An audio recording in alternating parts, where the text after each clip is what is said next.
Day 23, let go of the idea that if you're not hyper, crazy, enthusiastic, charismatic, whatever it is, that you can't be a high achiever. So, TV? No, you can't watch TV. But Part of relaxing. it's the idea that a gentle, relaxed, calm, introverted, quiet, very reserved person can have equal success or even higher. That's me. That is me. That is absolutely Dave. We are 100% opposite in so many ways. But I was just sitting this morning and we were talking about, we're going to run out of days before we run out of success tips, because this is a really big thing. There were times where I was like, Dave, you're never going to be successful at that. You should get your money back. You're going to fail. Because I thought you had to be Slick Willie in a suit and tie to really have success, and Dave is 100% the opposite of that. He's very introverted. He doesn't love crowds. He doesn't love being in the middle of people. He would be happy just staying home every day. His mom was the same way, just homebody, quiet. He could just have a book or a fishing pole, him and his dog just walking on 22 acres. I mean, we live around nobody for a reason, right? He planned it that way. But it doesn't mean that you can't have success, because we had more people making more money in towns of 200 and 300 people than when we would drive 4 hours to Kansas City. And it's not that there's no opportunity out here, because there is no opportunity out here unless you hit oil.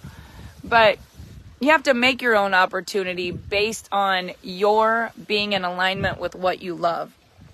And so one of the major reasons that so many people are constantly, like me, hurried, a big list, never going to get it all done. A lot of things are an emergency. Everything is urgent. I mean, I don't procrastinate on anything. I am 100 miles an hour. Annoying. Dave says it's so annoying. It is so annoying. But I feel that urge to work really hard and get a lot of things done and always be busy, because that's my rhythm of life. That's the way that I was raised. And there's never a peaceful, quiet, calm, lazy day in the Zorn house. Like, none of us Zorn kids ever had peace. And so if you were lazy or calm Get kicked out of the family. and apathetic, you would get kicked out of the family. That is the way I was raised. So let me put your fear to rest in the fact that the opposite might actually be true. Fearful, frantic, 100 mile an hour running, everything's an emergency kind of people do drain creativity. Sometimes it drains finding a solution. In other words, you might have to slow down to really speed up. And a lot of people don't believe that. So when you're fearful and frantic and urgent and, oh my gosh, if I don't do something, I'm going to lose everything, or I'm going to have to get a job, or like whatever people come to me and say in my business. The reality is, any success that you do have is despite your fear, not because of your fear. So when you have success, you attract what you want, right? I have been surrounded by some amazing mentors in my life.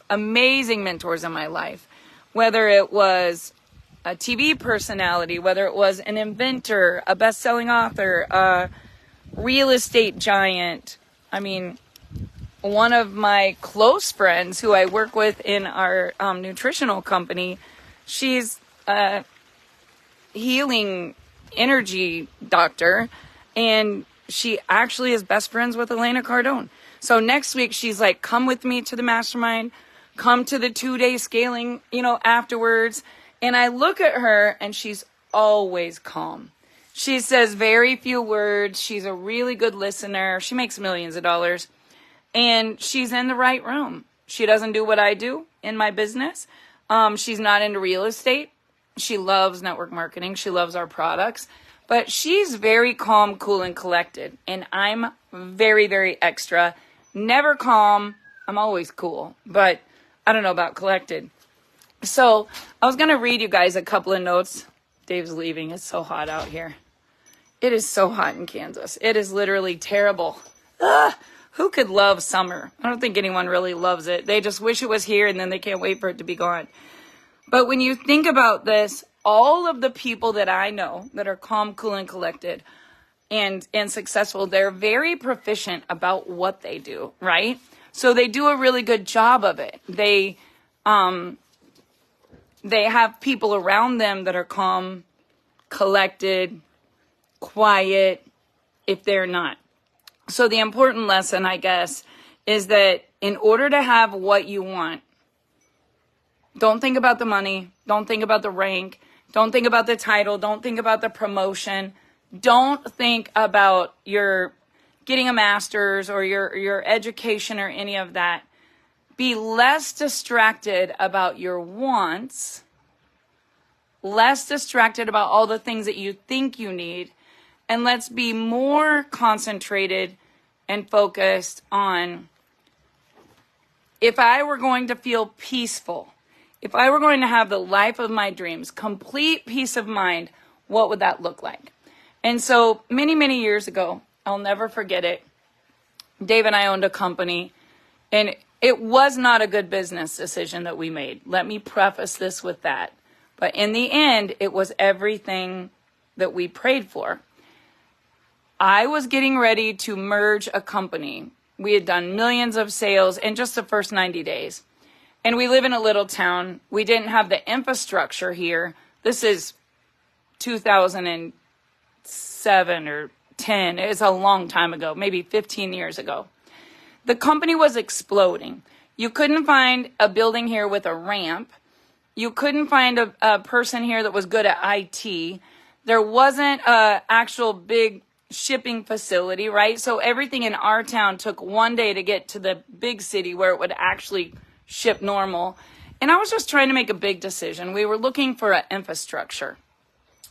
And I remember him saying to me, do not be concerned about your title, your identity. Do not be concerned about, I built this. Do not be concerned about keeping all the things that you're attached to. He said, I want you to project out 3, 4, 5 years from now. What would make you feel completely peace of mind? What do you want? And I remember telling him, I want time. I want to be a really good mom. I want to be at all my kids' activities. I want to have financial freedom so I don't have to worry about how I'm going to get to the tournament or if they're going to be able to go to college. And I said, I really want to help people. And he said, you doing that will come to you. And it has nothing to do if you're a vice president, a president, an affiliate, an artist, author, the complete owner, a partner. He said, when you put out there what you want and you focus on it and you say, this is what I want, then and only then can you move towards it. He said, as long as you're trying to be all things to everyone and keep this identity, like I had always been the owner of a dance school. I had always been the owner of a store. I had always been Miss Barbie that taught ballet. I had always been the mother of a daughter who was always had the lead part in a play, and she was really good at vocal, and she had never done cheer. She was always on dance team, right? So I was a dance mom, not a cheer mom. I was a dance school owner, not a dance mom that took her kids to someone else's studio.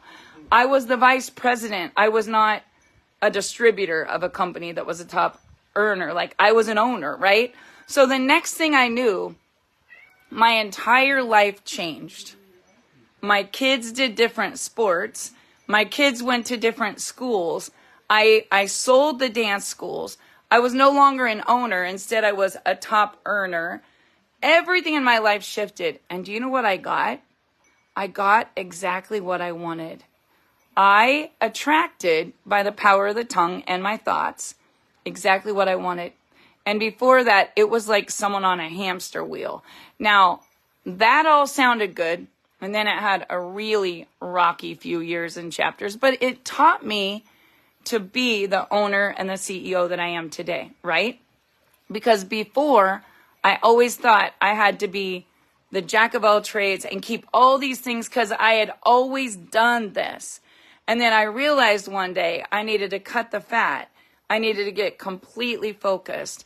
Peace of mind was something that nobody could put a price on, right? Now, peace of mind didn't come quickly. I would say Nightmare from Hell was the next chapter. But eventually, peace of mind did come. And when you look at Dave and I, it's two different people. Okay, now he's on the porch with me. If you look at Dave and I as two different people, Dave is a problem solver. He never loses much sleep about things. He's very calm and rational. He can get things done in half the time that I can, unless I drink rye, maybe 2. But he's a completely different personality. And if you took Dave and I, and we did a presentation, and I talked to 8 people, they all told me no when I was doing the sales presentation. Dave talked to 2, they said yes. What do you think the difference is in me and Dave? Anybody have any idea? I talked so much, I didn't even take a breath. I was so overbearing and excited. The person I was selling to wanted to run. Like, oh my God, she's never going to shut up. What did she drink, right? And then there was Dave, a man of few words, very calm, very cool, very collected. How many people did you talk to when we first started our career before someone said yes? In our first company. Well, in the very beginning, about everybody. Yeah, but your yes. first 2 people said yes. Yeah, I was gonna say the only people I talked to said yes. Yeah. I didn't have a no for a long time. How many no's did I have? You had The no first 42. Yeah, you had no shows. No shows. You had a lot of no shows of people that. Yeah. I invited everybody I knew, and nobody came. So I think sometimes people look at someone very successful and say, I could never be like Barb. I could never be like, I don't know. Drop in the comments. Who do you guys think of when you think of someone that's like completely 100 miles an hour, urgent, very charismatic, like it has to happen right now? And then you have other people who maybe you're a very dominating part of your relationship. And maybe your spouse doesn't think, oh, I couldn't do what she does. The opposite is exactly the truth. Because when a person that's reserved and quiet and calm and not fanatical actually speaks, everybody listens. And so Dave is more a person that gets the details, is very calm, never gets too worked up. I'm very enthusiastic, and Dave will tell me sometimes, you read so many positive books. It's crazy to me how enthusiastically negative you can get about a situation so quickly. And you guys, it's just personalities. But I don't want you to think, if you're not outgoing, very dominating, very enthusiastic, you don't have to be a public speaker, you don't have to go live on Facebook, you don't have to do all the things that maybe some people you're looking at do in order to be wildly successful. And if you don't believe me, you meet my husband, Dave. He's definitely pretty laid back. So our message for today, how would you sum it up, Dave? Well, I think it's personalities too. Like, you can't knock yourself for going 1,000 miles an hour and doing what you do, because maybe that's your DNA. It is. But you also can't knock people like me that don't have that DNA. But I can't get as much stuff done. Probably more. Because you just, but at the same time, you've got to look out for your well-being, your mental well-being. How many times in your life have you said, my God, I need to stretch, I need to do yoga, I need to start doing something, but you don't, because you'd rather be busy doing other stuff than actually take care of yourself. Where if you would actually relax, take care of yourself a little bit, you'd probably get a lot more done. But you can't because you feel so guilty because you're in the Zorn family. And if you don't have 47 businesses and work 25 hours a day, you suck. That is how I was raised. I married into that family, and it's not easy. I'm just telling you, it's not easy. But I'm teaching them. I'm teaching them how to relax. I'm trying. So that is our success tip for today. I mean, I do live in a family of workaholics, and they are all wildly successful, right? But I guess the success tip, day 23, is let go of the idea that gentle, relaxed, reserved, calm, not crazy people can actually be really high achievers as well. So with that said, you guys have an amazing day, and we'll see you tomorrow on day 24.